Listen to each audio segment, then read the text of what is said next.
நீங்க ரைடு நடக்கூடிய பல இடங்கள்ல அந்த டிவிஹெச் நிறுவனமும் ஒரு முக்கியமான இடம், ட்ரூ வேல்யூ ஹோம்ஸ் அப்படிங்கிறது. ஆனா இதோட வேர் வந்து 1997லயே தொடங்கிடுச்சு. அன்னையில இருந்து தொடங்கி இன்னைக்கு வரைக்கும் பல கோடி ரூபாய் இது பண்ணிட்டு இருக்காங்க அப்படிங்கறத பாக்குறோம். அப்ப வெறும் ஒரு நிறுவனமா பார்த்தா பல நிறுவனங்களா அது வந்து வளர்ந்து நிக்குது அப்படிங்கறத பாக்குறோம். ஆனா அங்க எந்த ஒரு வேலையுமே நடக்காட்டியுமே கூட அதுல வந்து பல பரிவர்த்தனைகள் நடக்குது. என்னன்னா மணி லாண்டரிங், அதாவது அமைச்சரா இருக்கும்போது அந்த துறையில இருக்கக்கூடிய ஊழல் பணத்தை வெள்ளையாக்குறதுக்கு இந்த இதுல போடுறது, இந்த நிறுவனங்கள்ல போட்டு வியாபாரம் நடந்த மாதிரி கணக்கை காட்டி வெள்ளையாக்குறாங்க அப்படிங்கிற ஒரு குற்றச்சாட்டு வருது. இடி ரேடாருக்குள்ள கே நேரு வந்து வளைக்கப்பட்டிருக்கிறார். இது அரசியல் சாயம் பூசலாமா, அரசியல் பின்னணி இருக்குமா, இருக்க வாய்ப்புகள் அதிகமா இருக்கு. அப்ப வந்து மத்திய அரசோட அதிகார வர்க்கம் வந்து இந்த மாநில அரசை தாக்கும். இப்ப இடி வந்து தன்னாட்சியாவே செயல்படுதுன்னு வச்சுட்டாலுமே கூட இன்னைக்கு மத்தியில இருக்கக்கூடிய அரசு அவர்களுக்கு எதிரியா இருக்கக்கூடியவர்கள் தான் முதல்ல அட்டாக் பண்ணுவாங்க. அதெல்லாம் பார்த்தும் திமுக வந்து பாடம் கத்துக்காம ஊழலை தொடர்ந்து செஞ்சுக்கிட்டே இருக்காங்க. ஏன்னா நாங்க வந்து அனுபவம் மிக்கவர்கள், எங்களுக்கு வந்து நிர்வாகத்துல வந்து ஊழல் செய்யறதுல அதிகமான அனுபவம் இருக்கு, பல ஆண்டுகள் இந்த மண்ணை ஆட்சி செஞ்சிருக்கோம், அதனால கை தேர்ந்து நாங்க வந்து ஆதாரம் இல்லாம செய்வோம், ஆதாரமே இருந்தாலும் அதை வந்து எங்களால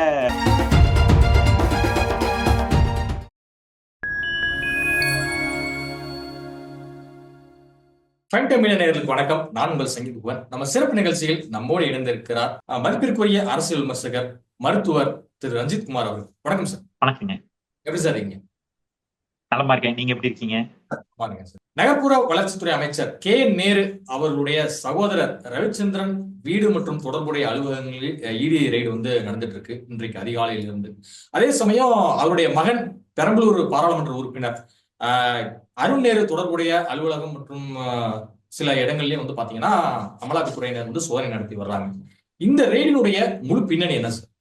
நிச்சயமா அரசியல் களம் அப்படிங்கறதுனால இது அரசியல் பின்னணி இருக்கா, அரசியல் சாயம் பூசலாமா? நிச்சயமா பூசலாம், ஒரு அரசியல் கணக்கு இருக்கலாம்.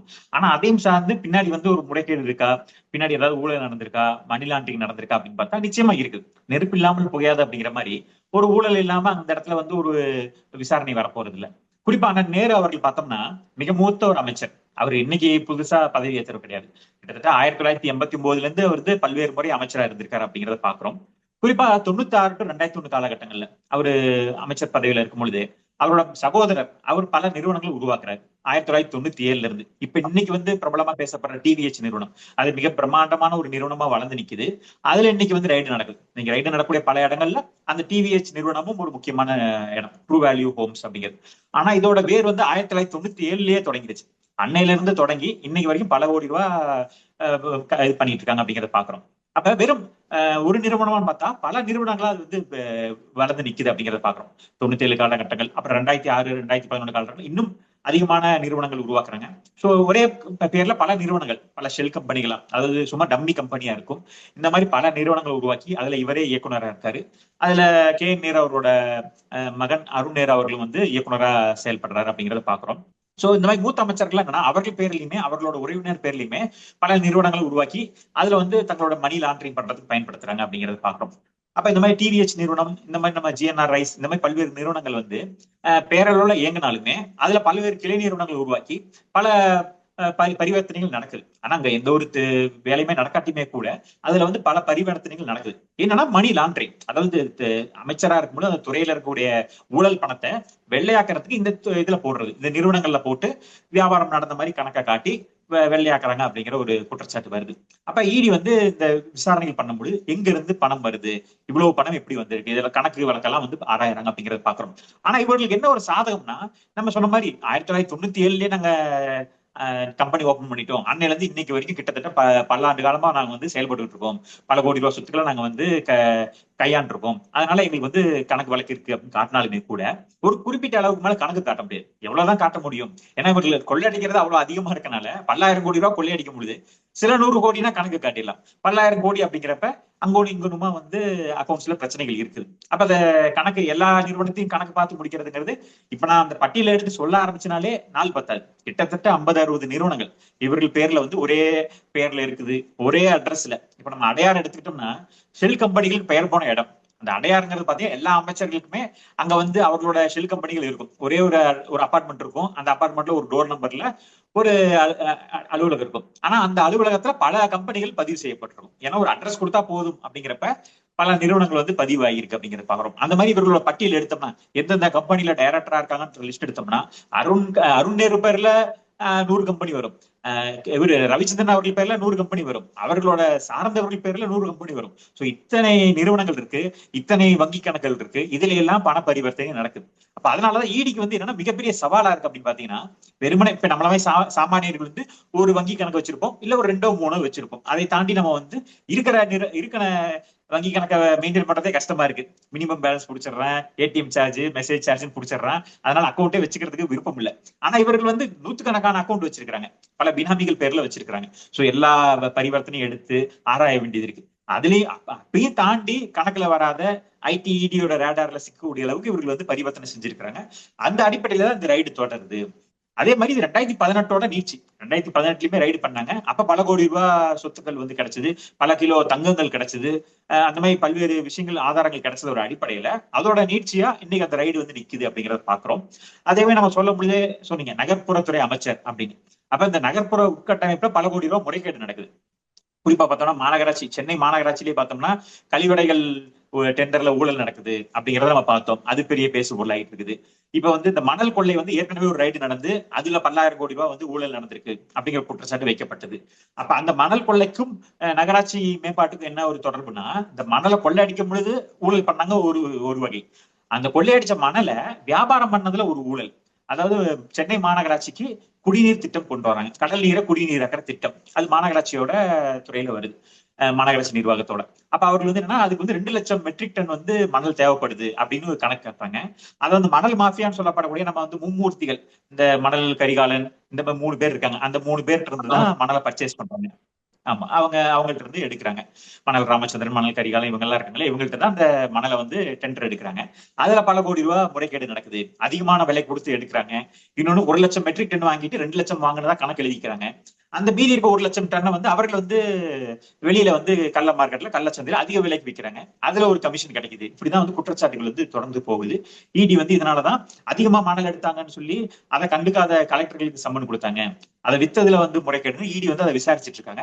சோ இது வந்து ஒரு வெப் மாதிரி, ஒரு சிலந்தி வலை மாதிரி ஒரு இடத்துல தொடங்கி இன்னொரு இடத்துல முடியுது அப்படிங்கறத பாக்குறோம். சோ கனிம வளத்துறை அமைச்சர் இருந்து எடுத்து நகர்ப்புற வளர்ச்சித்துறை அமைச்சர்கிட்ட வந்து நிக்குது அப்படிங்கறத பாக்குறோம். சோ அதோட தொடர்ச்சியா அங்க கொள்ளையடிக்கப்பட்ட பணம் எங்க போச்சு?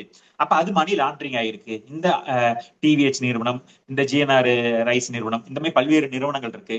பல இடங்கள்ல இவர்களோட பினாமிகள் இருக்காங்க. அதனால 10க்கும் மேற்பட்ட இடங்கள்ல ஒரே நேரத்துல ரைடு செய்யறாங்க. அப்படின்னா ஈடிக்கு ஒரு வலுவான ஆதாரம் கிடைச்சிருக்கு. ஏன்னா திடீர்னு போயிட்டு ஒரு இடத்துல சோதனை செய்ய முடியாது. அப்ப இவர்களோட அசோசியேட் எல்லாத்தையும் கண்காணிச்சு அவர்களோட எல்லா இடத்துலயும் ஒரே நேரத்துல ரைடு செய்யறாங்க அப்படிங்கறத நம்ம பார்க்கலாம். ஏற்கனவே திமுக அமைச்சர்கள் செந்தில் பாலாஜி, ஏவாவேலு, பொன்முடி, துரைமுருகன் மகன் கதிரானந்த் ஆகியோர் உள்ளிட்டோர் வீடுகள்ல வந்து பாத்தீங்கன்னா இடி ஐடி எல்லாமே உள்ள போனாங்க, பயங்கரமா சோதனை நடத்தினாங்க. சில டாக்குமெண்ட்ஸ் எல்லாம் கிடைச்சதா கூட ஒரு தகவல் எல்லாம் வந்து இருக்கு. அதற்கு அடுத்ததாக திமுகவின் கஜானா என்று அழைக்கப்படுகிற ஜெகத் ரட்சகன் அவர் தொடர்புடைய கல்லூரிகள் மற்றும் அலுவலகங்களை வந்து பல கட்ட சோதனை நடந்துச்சு. இப்ப டாஸ்மாக் விவகாரத்திலும் கூட அவர் சார்ந்த நிறுவனத்துல கூட சோதனை வந்து நடத்தினாங்க. சோ அப்படி பார்க்கும்போது இடி ரேடாருக்குள்ள கே நேரு வந்து வளைக்கப்பட்டிருக்கிறார். இல்ல, நிச்சயமா வந்து அவர் ஏற்கனவே இருக்கிறார். குறிப்பாவே நம்ம சொன்ன மாதிரி இது அரசியல் சாயம் பூசலாமா, அரசியல் பின்னணி இருக்குமானா இருக்க வாய்ப்புகள் அதிகமா இருக்கு. ஏன்னா மத்தியில ஆளும் ஒரு அரசு, அதுக்கு நேர் எதிராக முரண்பாடு கொண்ட ஒரு மாநில அரசு. அப்ப வந்து மத்திய அரசோட அதிகார வர்க்கம் வந்து இந்த மாநில அரசை தாக்கும். இப்ப இடி வந்து தன்னாட்சியாவே செயல்படுதுன்னு வச்சுட்டாலுமே கூட இன்னைக்கு மத்தியில இருக்கக்கூடிய அரசு அவர்களுக்கு எதிரியா இருக்கக்கூடியவர்களை தான் முதல்ல அட்டாக் பண்ணுவாங்க. ஏன்னா மத்தியில ஆளக்கூடிய அரசோட நபர்களை வந்து தொடர்றதுக்கு முன்னாடி அவர்களுக்கு வேண்டாத ஆட்களை தான் தொடுவாங்க. இது வந்து யதார்த்தமான அரசியல் தான். இது சரியா தப்பா, நியாயமா, தர்மமாங்கிறது ரெண்டாவது. ஆனா இதுதான் நடைமுறை அப்படிங்கிறத நம்ம பார்க்கலாம்.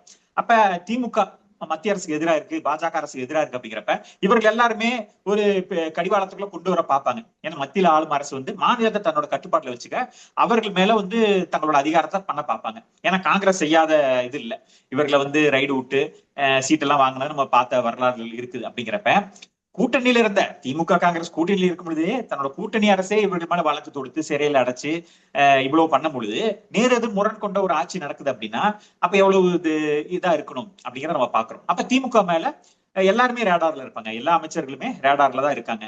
ஏன்னா நாடு முழுக்க வந்து அமைச்சர்கள் கைது செய்யப்படுறது, முதலமைச்சர்களே கைது செய்யப்படுறது நம்ம பார்த்தோம். டெல்லி உதாரணம், ஜார்க்கண்ட் உதாரணம். ஜார்க்கண்டோட முதலமைச்சருக்கு என்ன நிலைமை, டெல்லியோட முதலமைச்சருக்கு என்ன நிலைமைன்னு பார்த்தோம். ஹிமாச்சல பிரதேசல என்ன ஆச்சு எல்லாமே நம்ம பார்த்துக்கிட்டு இருக்கோம். அப்ப ஹரியானால என்ன நடந்துச்சுன்னு பார்த்தோம். முதலமைச்சர்களே வந்து விசாரணை வளையத்துல வந்தாங்க, சில பேர் கைது செய்யப்பட்டாங்க அப்படிங்கிறத பாக்குறோம். அதெல்லாம் பார்த்தும் திமுக வந்து பாடம் கத்துக்காம ஊழலை தொடர்ந்து செஞ்சுக்கிட்டே இருக்காங்க. ஏன்னா நாங்க வந்து அனுபவம் மிக்கவர்கள், எங்களுக்கு வந்து நிர்வாகத்துல வந்து ஊழல் செய்யறதுல அதிகமான அனுபவம் இருக்கு, பல ஆண்டுகள் இந்த மண்ணை ஆட்சி செஞ்சிருக்கோம், அதனால கை தேர்ந்து நாங்க வந்து ஆதாரம் இல்லாம செய்வோம், ஆதாரமே இருந்தாலும் அதை வந்து எங்களால சமாளிச்சுக்க முடியும் அப்படிங்கிற ஒரு மெத்தனத்துலதான் செஞ்சிருக்காங்க அப்படிங்கறத பாக்குறோம். அந்த ஒரு அலட்சியம் தான் பல ஆதாரங்கள் சிக்குது, பல டாக்குமெண்ட் சிக்குது. இருந்தாலுமே நம்ம சொன்ன மாதிரி பல அனுபவங்கள் இருக்கனால அதை வந்து சமாளிக்கக்கூடிய திறமை வாய்ந்தவர்கள். நம்ம சொன்ன மாதிரி இந்த டிவிஹெச் நிறுவனம் இன்னைக்கு ரைடு பண்ணிட்டு இந்த பணத்தை வந்து எங்கிருந்து வந்துச்சு, சோர்ஸ் ஆஃப் இன்கம் காட்டுங்க அப்படின்னு சொன்னா, நாங்க 1997 இருந்து நிறுவனம் நடத்துறாங்க, பாருங்க எங்களோட ஆதார் ரெக்கார்ட்ஸ், நாங்க 97 நிறுவனம் தொடங்கி அன்னையில இருந்து நாங்க வந்து பண்ணிக்கிட்டு இருக்கோம், இத்தனை ஆண்டு காலமா நாங்க சம்பாரிச்சோம், இத்தனை ஆண்டு காலம் நாங்க ரியல் எஸ்டேட் பண்ணோம், அன்னைக்கு நாங்க வாங்கி போட்ட சொத்துக்களோட மதிப்பு இத்தனை கோடி வந்துச்சு, இதை வித்தோம் இதை வாங்கணும் கணக்கு சொல்லி எளிமையா தப்பிச்சு வந்துருவாங்க.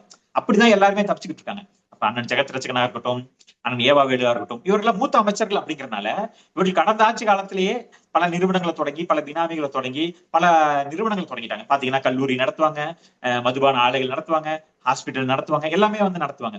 இப்ப இது வந்து பணம் புழங்கக்கூடிய இடம். இப்ப இத்தனை இத்தனை பேரை படிச்சிருக்காங்க, இத்தனை பேர் கட்டணம் கட்டியிருக்காங்க அப்படின்னா, அவர்கள் கட்டணம் 1000 ரூபாய், இவர்கள் 10,000 ரூபாய் கணக்கு எழுதி நாங்க வந்து இவ்வளவு வசூல் பண்ணிருக்கோம், இவ்வளவு வருமானம் பண்ணிருக்கோம் அப்படின்னு எழுதிட்டு போயிட்டே இருப்பாங்க. சோ கணக்கு காட்ட இவர்களுக்கு ஏதுவாக இருக்கும். அதனாலதான் இந்த நிறுவனங்கள் தொடங்குறாங்க. இவர்கள் கல்வியில கை வச்சதோ, மருத்துவத்துல கை வச்சதோ, சம்பாதிக்கிறதையும் தாண்டி இவர்களோட பணத்தை மணி லாண்டரிங் பண்றதுக்கு தான். அப்ப சேவை செய்யறதுக்காக இல்ல. கல்வி நிறுவனங்கள் தொடங்கி மக்களுக்கு சேவை செஞ்சாங்களான்னா கிடையாது. அது தனியார் கல்வி நிறுவனங்கள் அதுலயும் கொள்ளையடிக்கிறாங்க, அதுல இவர்களோட பணத்தையும் வெள்ளையாக்குறாங்க அப்படிங்கறத நம்ம பாக்குறோம். கே நேரு வந்து இடி ரேடாரில் சிக்கி இருப்பது திமுக தலைமைக்கு ஒரு சங்கடமான ஒரு நிலைமையை ஏற்படுத்தி இருக்கா தற்போதைய சூழல்? இல்ல சங்கடம் சொன்னாலுமே திமுக வந்து அதை சாதுரியமா கையாண்டுக்கிறாங்க. குறிப்பா பார்த்தோம்னா ஆட்சிக்கு வந்ததுமே வந்து பல திட்டங்களை செயல்படுத்தாம இருந்தாங்க.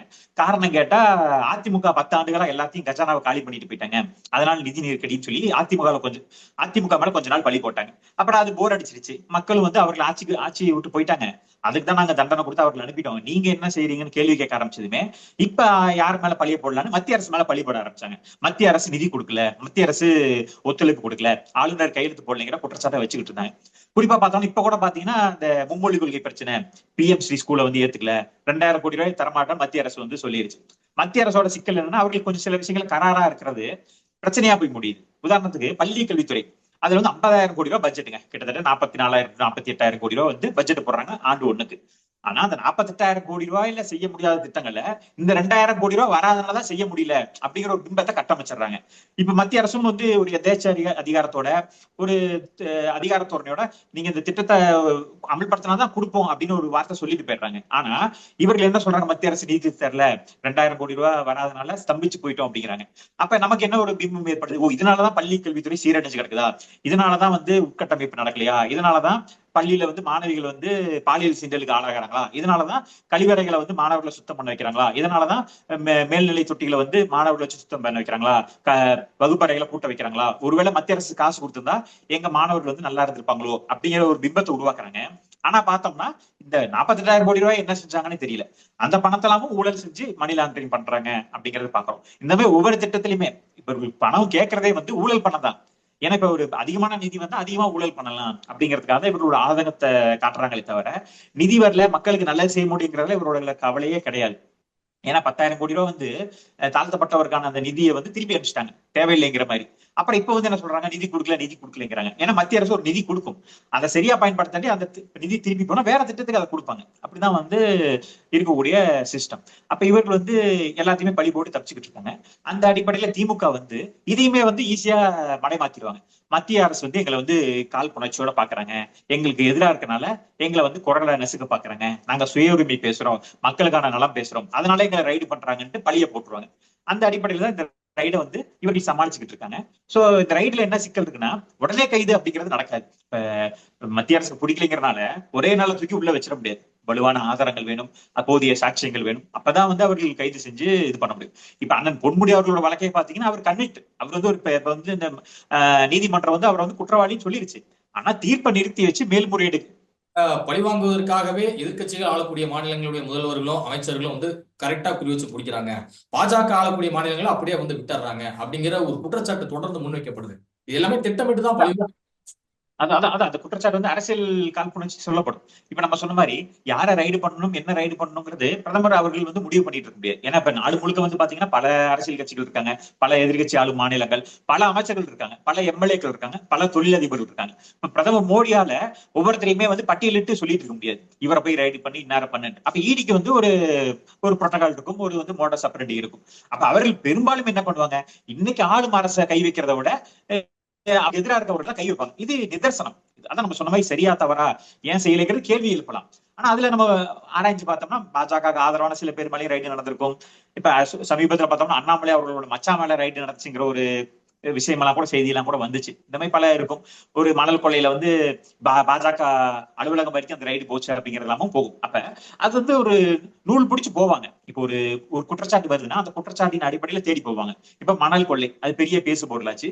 அங்க போய் விசாரிக்கும் பொழுது அந்த துறை சார்ந்து அந்த அமைச்சர், அந்த அமைச்சரோட மகன், அவர்களோட உறவினர்கள், அப்புறம் அங்க இருந்து வரும்பொழுது நம்ம சொன்ன மாதிரி மணல கொள்ளையடிச்சு இங்க கொண்டு போயிருக்கிறாங்க.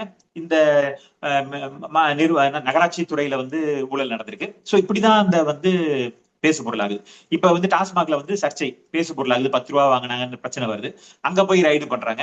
நம்ம பார்த்தோம் பழைய வழக்குக்காக ஏன் வந்து இப்ப இருக்கக்கூடிய அமைச்சரோட அலுவலகத்துல விசாரிக்கிறாங்கன்னு சொல்லும்போது கூட நம்ம சொன்னோம், இது வந்து பழைய வழக்குக்கான விசாரணை இல்ல. அந்த விசாரணைய காரணமா வச்சு உள்ள வந்து பல ஆதாரங்கள் சிக்குது. இப்ப நடந்த முறைகேடுகள் நிறைய டாக்குமெண்ட் சிக்கிருக்கு. அதெல்லாம் ஸ்க்ரூட்டனைஸ் பண்ணி அதைய வந்து பரிசீலிச்சு அதோட அடுத்த கட்டமா ரைடு நடக்கும்னு நம்ம சொல்லியிருந்தோம்.